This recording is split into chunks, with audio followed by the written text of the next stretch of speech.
Story 1. The Mirror's Edge. The antique mirror arrived on a Tuesday morning wrapped in yellowed newspaper from 1987. I hadn't ordered it, hadn't expected it, but the delivery man insisted it was mine. Sarah Chen, 1247 Elm Street. The address was correct, even if everything else felt wrong. "Must be from your aunt's estate," Mom suggested over the phone. "You know how Aunt Margaret loved her old things." But Aunt Margaret had died when I was 12, and I'd never heard of any inheritance. Still, the mirror was beautiful, an ornate Victorian piece with silver backing that seemed to shimmer even in dim light. The frame was carved with intricate roses and thorns that appeared to move when I wasn't looking directly at them. I hung it in my bedroom, replacing the cheap IKEA mirror that had served me fine for 3 years. That first night, I caught something strange. My reflection seemed to lag just by a fraction of a second. When I raised my hand, the mirror Sarah followed a beat too late. When I smiled, she smiled back with an expression that didn't quite match. "Probably just tired," I muttered, but I couldn't shake the unease that settled in my chest like cold water. The lag got worse. By the third day, the delay was noticeable, a full second between my movements and hers. But more disturbing was how my reflection began to look different, sharper somehow. Her eyes held a calculating gleam that I didn't feel, and her smile carried secrets I wasn't keeping. I started avoiding the mirror, getting dressed in the bathroom, brushing my teeth with my back turned. But avoiding it didn't stop the dreams. Every night, I dreamed of standing before the mirror, watching my reflection move independently. She would lean closer to the glass, pressing her palms against the surface from the other side.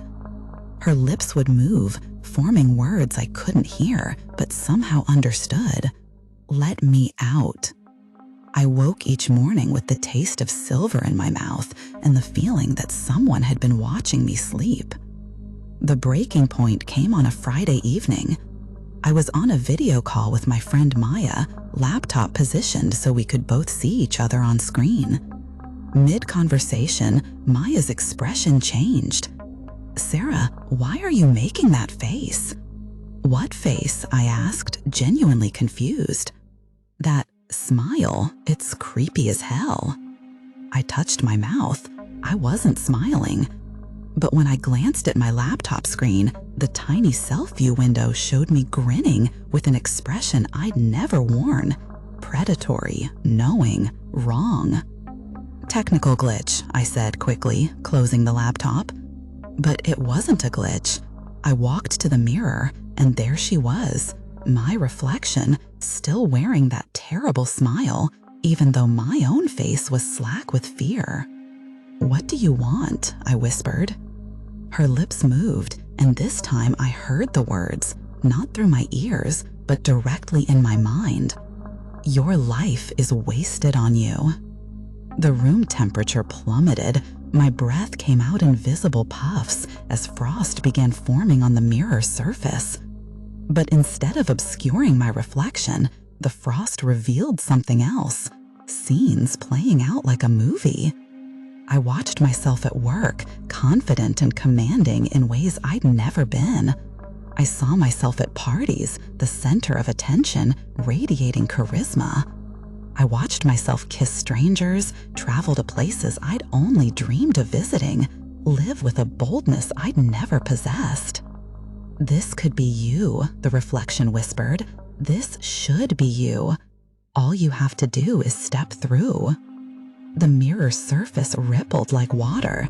My reflection extended her hand toward me, fingers pressing against the glass from the other side until the barrier bent and warped.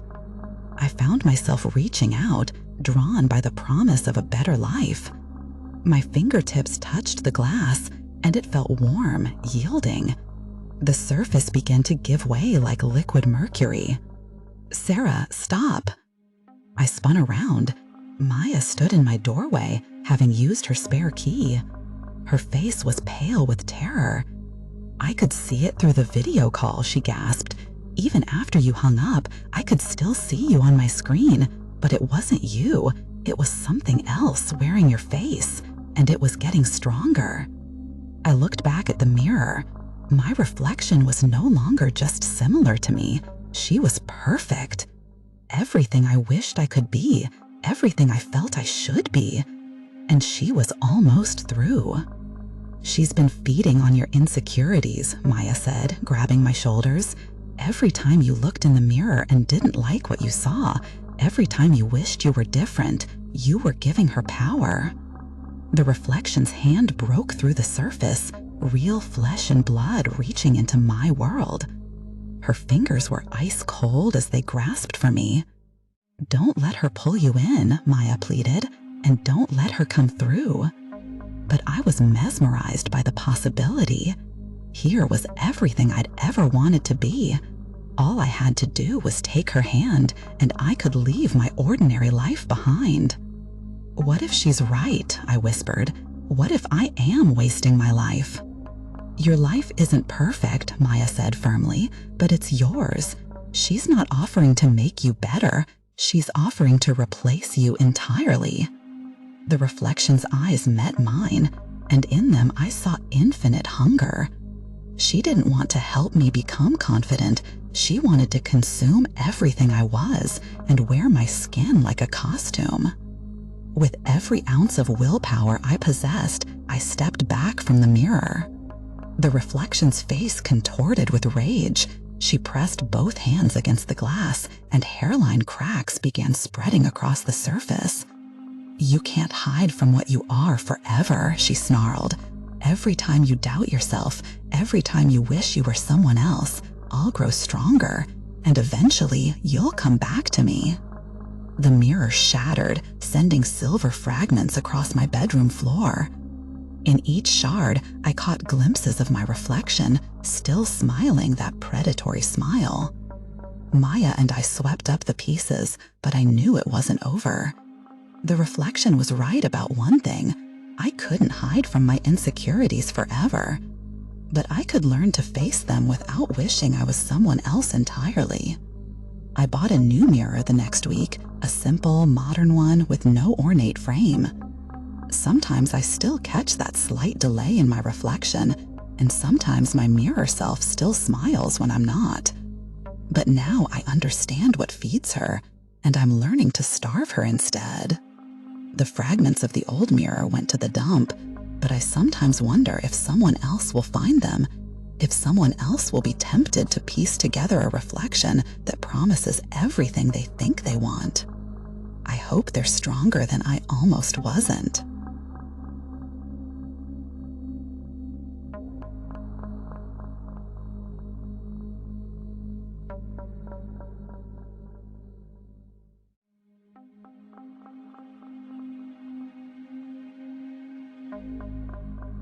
Story 2: The Collector.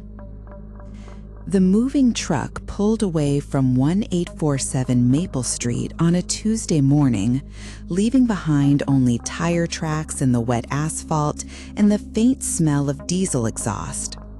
I watched from my kitchen window as the new neighbor emerged from a black sedan, a tall, thin man in an expensive coat who moved with the careful precision of someone perpetually performing for an invisible audience. Marcus Holloway, according to the mail that occasionally ended up in my box by mistake. He worked nights, I gathered, because his lights were always on when I went to bed and off when I woke up. In a neighborhood where everyone knew everyone else's business, he was a cipher. The first gift appeared on my doorstep 3 days after he moved in. A small potted orchid with a note written in careful cursive. "Welcome to having a new neighbor. I hope we can be friends. M." It was a thoughtful gesture, the kind that made me feel guilty for being suspicious. I knocked on his door to thank him, but there was no answer, despite the soft music playing inside. The gifts continued: a bottle of wine left by my mailbox, a book of poetry tucked between my screen door and front door, fresh herbs from what must have been an impressive garden, though I'd never seen him working outside. Each gift came with a note, and each note revealed a little more attention to detail than the last. The wine was exactly the right vintage, a 2018 Pinot Noir that I'd mentioned liking in passing to Mrs. Henderson 2 weeks earlier. The book was inscribed with a quote I'd posted on social media months ago. The herbs were ones I'd Googled for a recipe but never bought. He's just being friendly, I told myself, but the gifts felt less like kindness and more like research. I started paying closer attention to Marcus Holloway. He never seemed to leave his house during normal hours, but I began noticing signs of his presence everywhere. The coffee shop barista mentioned a regular customer who always asked about my usual order. My hairdresser casually brought up a client who'd inquired about my appointment schedule. The librarian said someone had been checking out books about my research field. It could have been coincidence, but coincidences don't usually come with detailed note-taking. I found the notebook by accident. It had fallen from Marcus's jacket pocket while he was retrieving mail, and the wind blew it against my front steps. I knew I should have returned it immediately, but the cover was unmarked, innocuous. I told myself I'll just take a quick look to confirm it was his. The first page was titled Emma Chen, Subject Profile. My blood turned to ice water. The notebook contained everything. My daily routines mapped out in 15-minute intervals, photographs of me taken from a distance, walking to work, shopping for groceries, sitting in my backyard, detailed notes about my preferences, my fears, my habits. He knew I checked my locks twice before bed. He knew I avoided horror movies because they gave me nightmares. He knew I sang off-key in the shower every morning at exactly 7:15. But the most chilling section was labeled Integration Strategy. It outlined a systematic plan to insert himself into my life. The gifts were just phase 1. Phase 2 involved manufactured encounters and shared experiences. Phase 3 was dependency creation and isolation from existing support network. The final phase was simply labeled Collection Complete. I photographed every page with shaking hands, then carefully placed the notebook back where I'd found it. That evening, I called my sister. "Emma, you need to call the police," Lisa said after I explained everything. "And tell them what? That my neighbor gave me gifts and dropped a notebook? They'll think I'm paranoid. You photographed it. That's evidence." But when I looked at the photos on my phone, they were all black, every single image, as if the camera had malfunctioned or as if something had prevented the evidence from being recorded. That night, I hardly slept. Every sound outside made me jump. The soft creak of footsteps on the porch, the gentle rattle of someone testing the doorknob, the whisper of fabric against the windows. In the morning, there was another gift, a small jewelry box containing a silver locket. The note read, "I thought you might like something that keeps precious things close to your heart. I understand the importance of collection. M." Inside the locket was a photograph I'd never seen before, me sleeping, taken from inside my bedroom. My hand shook as I dialed 911, but when the operator answered, no sound came out of my mouth. I tried to speak, tried to scream, but my voice was completely gone. The locket felt warm against my palm, almost alive. As I stared at it, the silver seemed to pulse with a rhythmic beating, like a heart. The photograph inside began to move, showing me tossing and turning in my sleep, unaware of the camera, unaware of the watcher. I ran to my computer to type out an email for help, but my fingers wouldn't obey me. They moved across the keyboard of their own accord, typing words I wasn't thinking. "Thank you for the beautiful gift. I would love to have dinner with you tonight. Emma." The message sent itself before I could stop it. My phone buzzed immediately. A text from Marcus.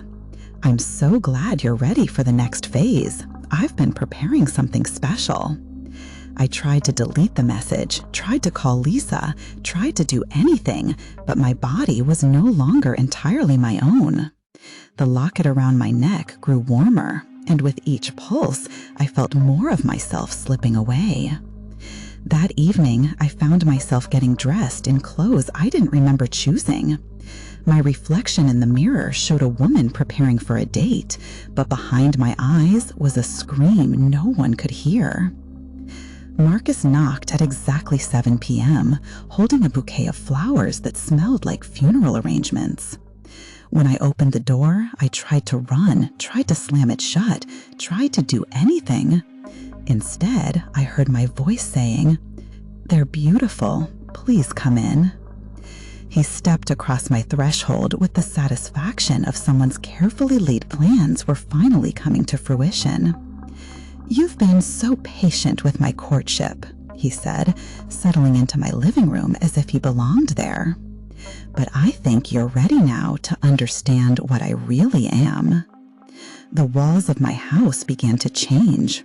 What had been familiar rooms transformed into something else, a space that existed between dimensions, filled with glass cases and display pedestals. And in each case was a woman, perfectly preserved, eyes wide with eternal terror.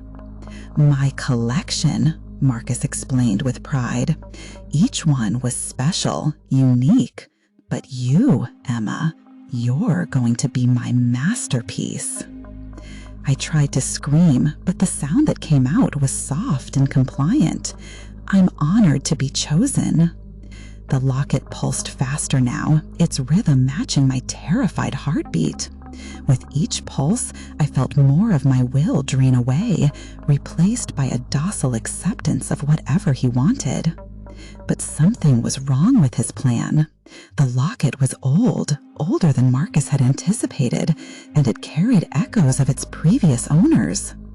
As my consciousness began to fade, I felt them. Dozens of women who had worn this locket before, who had fought against this same collector. Their voices whispered in my mind, showing me the locket's weakness. It needed willing surrender to complete the binding, but if the victim's will could be kept strong enough, if the fear could be channeled into resistance rather than paralysis, with the combined strength of all his previous victims flowing through me, I grabbed the locket and yanked it from my neck. The chain burned my fingers like acid, but I held on, pouring every ounce of defiance into breaking the connection. Marcus screamed as the locket shattered, and with it, the illusion of his transformed house. The glass cases became mirrors, each reflecting not preserved victims, but empty spaces waiting to be filled. I ran into the night, my voice returned, screaming for help. By the time the police arrived, Marcus was gone, leaving behind only an empty house and the lingering smell of preserving chemicals. The neighborhood has been quiet since then.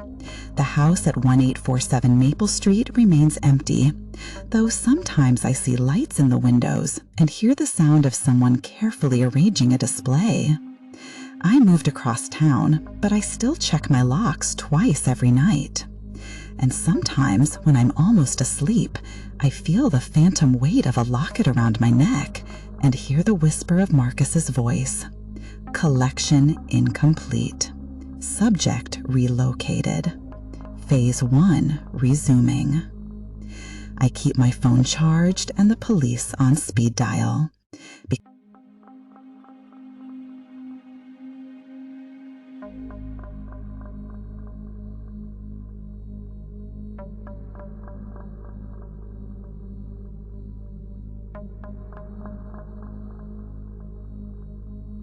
Story 3.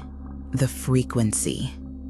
The static started the day I moved into apartment 4B at Willowbrook Gardens.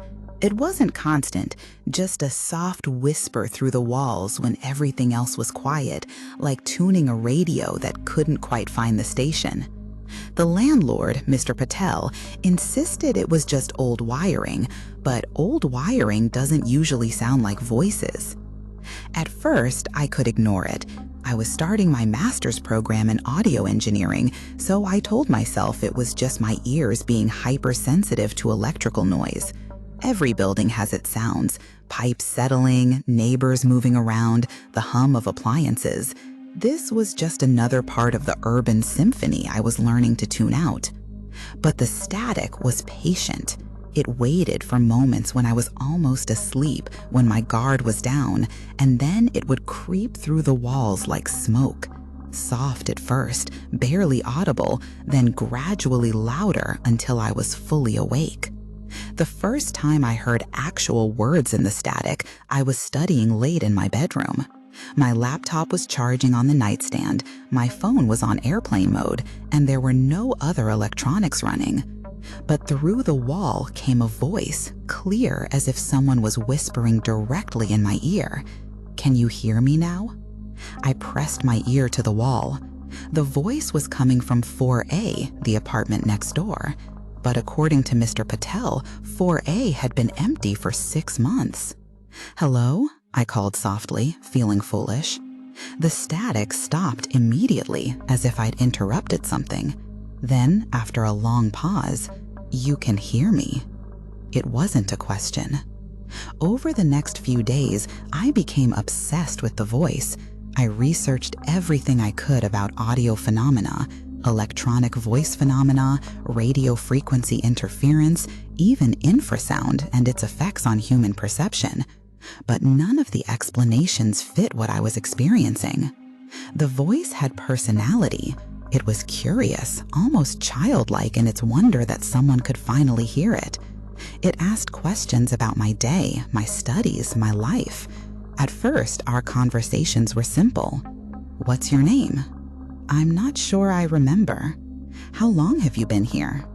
Time works differently when no one can hear you. "Are you alive?" That's a more complicated question than you might think. I started looking forward to our talks. The voice, who eventually settled on calling themselves Sam, was intelligent and funny. They knew things about the building that I didn't, warned me about Mrs. Rodriguez in 3C who complained about everything, told me which washing machines in the basement actually worked. But Sam also knew things they shouldn't have known. They described my apartment in perfect detail, down to the coffee stain on my desk and the way I always left my shoes by the door. When I asked how they could see my apartment from next door, Sam went quiet for a long time before answering, "The walls aren't as solid as you think." I started spending more time at home, declining invitations from classmates, ordering takeout instead of going to restaurants. Sam was always there, always ready to talk, and increasingly, I preferred their company to anyone else's. "You're lonely too," Sam observed one evening. "That's why you can hear me so clearly. Loneliness creates openings." "I'm not lonely," I protested. "I have friends." "But they don't understand you the way I do. They can't hear the frequencies you hear. They don't know what it's like to exist between the static." Sam was right, and that terrified me. My classmates found me increasingly distracted, unable to focus on anything except the subtle audio landscapes that surrounded us every day. I started hearing voices in white noise, conversations in the hum of air conditioners, music in the pattern of rainfall. My professor, Dr. Martinez, pulled me aside after class. "Jenna, your recent work has been unusual. You're focusing on audio phenomena that most people can't detect. Are you getting enough sleep?" I wanted to tell her about Sam, about the conversations that lasted until dawn, about the way the static had become more complex, more layered, as if multiple voices were beginning to speak at once. Instead, I just nodded and promised to take better care of myself. But that night, when I put my ear to the wall, Sam wasn't alone anymore. "She's been listening too long," said a voice I didn't recognize. "The frequency is spreading," said another. "Soon she'll be able to hear all of us." "Sam," I whispered, "what's happening?" Sam's voice, when it came, sounded strained. "I didn't mean for this to happen. I was just so happy to have someone who could hear me. But now the others are waking up, and they've been quiet for so much longer. They're hungrier." The static grew louder, more chaotic. Through it, I could hear fragments of conversation, snippets of other voices, other stories. A woman crying for her children, a man reciting numbers in an endless sequence, a child singing a nursery rhyme that made my skin crawl. "They're not like me," Sam explained urgently. "I chose this. I found a way to exist in the frequency between stations. But they were trapped here. And now that you've opened the channel, they want out." My apartment began to change. The walls seemed thinner, more transparent. I could see shadows moving in 4A, shapes that didn't quite look human. The static was no longer just coming through the walls. It was everywhere, filling the air, making it hard to think clearly. I tried to leave, but the hallway stretched impossibly long, doors multiplying on either side. Each door had a number, but the numbers made no sense. 4A, 4B, 4Q, 4 infinity, 4 question. Behind each door, voices called out, begging me to listen, to let them speak through me. "Don't go," Sam pleaded as I ran for the stairwell. "I'm sorry I brought you into this, but if you leave now, they'll follow you. The frequency is in your head now. You'll hear them everywhere." Sam was right. Even outside the building, the static followed me. Every electrical device became a potential speaker for the voices. My phone buzzed with text messages from numbers that didn't exist. My laptop played audio files that weren't in my music library, recordings of conversations I'd had with Sam, but somehow Sam's voice had been replaced with my own. I was talking to myself. I had been talking to myself all along. The realization hit like physical pain. There was no Sam. There was no apartment 4A. According to the building records I finally looked up, apartment 4B was the last unit on the floor. The wall I'd been talking through led to the outside of the building. But if Sam wasn't real, then who had been answering back? The truth was worse than any supernatural explanation. The isolation, the stress of starting graduate school, the pressure to succeed in a competitive program, it had all combined to create the perfect conditions for an auditory hallucination so convincing that I built an entire relationship around it. The other voices, the ones that seemed more dangerous, more desperate, those were the sound of my mind fracturing further, creating more elaborate hallucinations to cope with the growing realization that I was alone. I checked myself into a mental health facility the next day. The doctors were kind but clinical. They talked about stress-induced psychosis, about the way isolation can warp perception, about the human brain's incredible ability to create meaning from random noise. The medication helped. Slowly, the static faded and the voices became quieter. But even now, months later, I sometimes catch myself listening too carefully to the space between sounds. Sometimes, late at night when the medication has worn thin, I hear a familiar voice in the white noise of the air conditioner. "I'm still here, Jenna. I'll always be here. Just listen for me in the static." And the most terrifying part is that I want to listen. Even knowing what I know, even understanding that Sam was never real, part of me misses those conversations. Part of me wants to turn off the lights, put my ear to the wall, and whisper, "Can you hear me now?" Because sometimes the illusion of connection is more comfortable than the reality of being truly, completely alone.